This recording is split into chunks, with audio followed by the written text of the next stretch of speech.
Hey guys, it's Ray here and welcome to my channel where I talk about online business, health, and web design. Today I actually want to talk about dropshipping because it is a hot topic. I know for a fact a lot of people are looking at dropshipping thinking, is this actually a viable job? Is this something that I can do in the next 3, 4, 5 months and make a decent side hustle? After trying it for a while, I've noticed some very big disadvantages compared to different business models. For those who don't know, I started an e-commerce brand called Tastemaker Supply in 2017, and it is a completely private label footwear brand where we hold inventory, we have a warehouse full of shoes, that whole deal. The growing pains of the company had really gotten to me and I was looking for something new, which is when I stumbled on dropshipping. I really got into the depths of it. Every single day I would spend like 10 hours, literally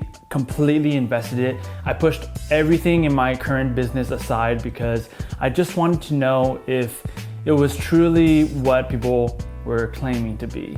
Here's what I learned. First, let's just address the get rich quick thing. I mean, obviously it's a big red flag, and anytime you hear those words, it kind of like triggers something in your brain. Maybe if you are already established in dropshipping, you have the knowledge, then you probably can get started very quickly. You can build a website, set up ads, and you have a good relationship with the supplier. You know a good product fit for a certain niche. These are all good things to know that will probably get you going faster and get to success faster.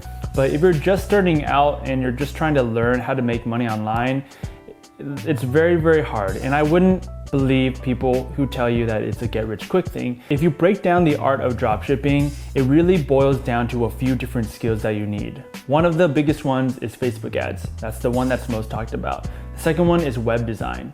Knowing aesthetically what looks good, copywriting wise, SEO wise, and all these different things that make a great website turn into a great experience for the visitor. You gotta know that. The third thing is you gotta have a great relationship with your supplier or have some kind of negotiation skills, communication skills at the very least. It's pretty hard when you're just a small potato starting out, you know? Who's going to wanna negotiate with someone who doesn't have a history of orders or sales? If you break that down even further, Facebook ads by itself is an entire language. There are so many different knobs and levers that you need to understand. It's constantly changing. There are creative aspects to it, like the copy, the video, the static photo, to technical skills that you need, editing, all that stuff. And while you can outsource these things to other people like on Upwork or Fiverr, it's not really a great idea because you don't really know what makes a good ad. If you're constantly outsourcing to people, then you're never really going to understand which parts of your work are not working. Now, the second problem I have with dropshipping is brand and brand equity. Now, what I mean by that is that when you're doing a dropshipping model, you are pretty much outsourcing a lot of things, right? You're getting the product from usually a Chinese factory overseas, so you have nothing to do with how that product is made. If you can make adjustments to that product, that's not really within your realm. You're pretty much just slapping your brand name, something that you just created, on an already existing product, and you're trying to sell it to people at a better price or a better offer than other substitutes for that product. When I think of what makes a great brand, I think about what makes their product unique. I think of their customer service. I think about their values as a company, who the founder is. I think about where it's made and all those kind of, things, environmental impact, that kind of stuff. We live in a world right now where those things really matter, and those affect the purchasing patterns of a lot of shoppers. Due to the nature of the dropshipping model, you don't really innovate on the product at all. Like, you can't say that you want to tweak anything. You don't have control over the customer service because the factory in China or wherever you're dropshipping from, even in the US, they're shipping the product directly to the consumer, so you don't have control over getting it to them on time if they need it, or returns and exchanges. Those become very not so fun. You definitely don't have any insight on the founder, who he or she is, their story, why they started this business in the first place. A great brand offers a fantastic solution to the world. and even better brands are transparent about it. You got to meet their owner, you got to understand who they are, you know where they're from, you know their values, all that kind of stuff associated with that individual. So the third problem I noticed with dropshipping is that in my experience, it was a race to the bottom. Pricing wise, it's constantly like finding a way to underbid the person next to you. In dropshipping, there's a lot of people who are trying to do it. It's a very low barrier to entry because you don't really need a ton of cost to get started. Your whole job is trying to sell a product that is being sold at a ton of other stores, maybe even hundreds of different stores if it's a really hot product. In a lot of cases, people do have to smush down their prices lower than your competitors, leaving you with slim to none profit margins to pocket. You gotta imagine these factories in China who are making these things. Let's say, for example, a cell phone holder for your car. They're definitely doing the dropshipping model to hundreds of other people.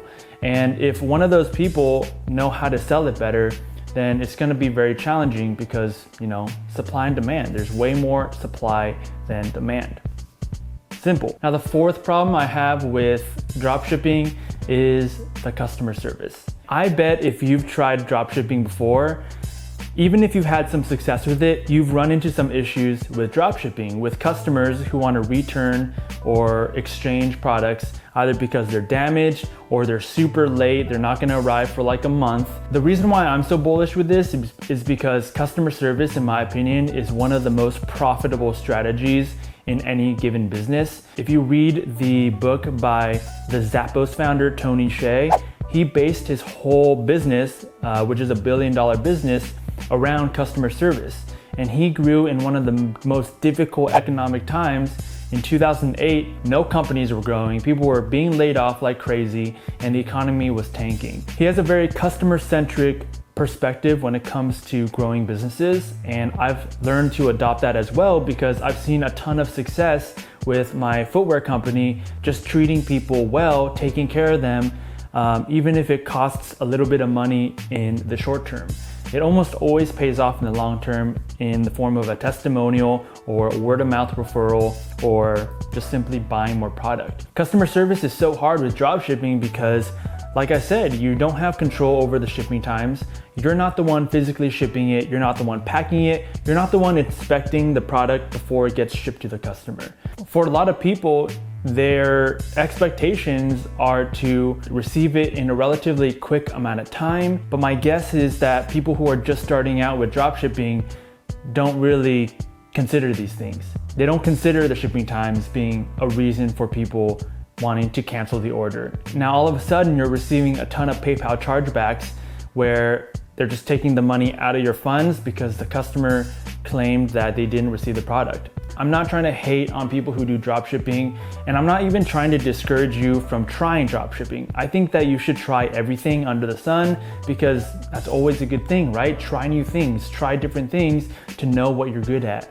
And you might be a perfect fit for it. I'm not really sure. I think what'll help you decide on whether to start dropshipping or not is asking yourself about what you want and value in the long run. For me, I value learning how to start a business from the ground up and being involved in every single process. All right, that's enough ranting for me, but that wraps it up. Those are 4 problems that I have with dropshipping. I hope you guys can get some value from this.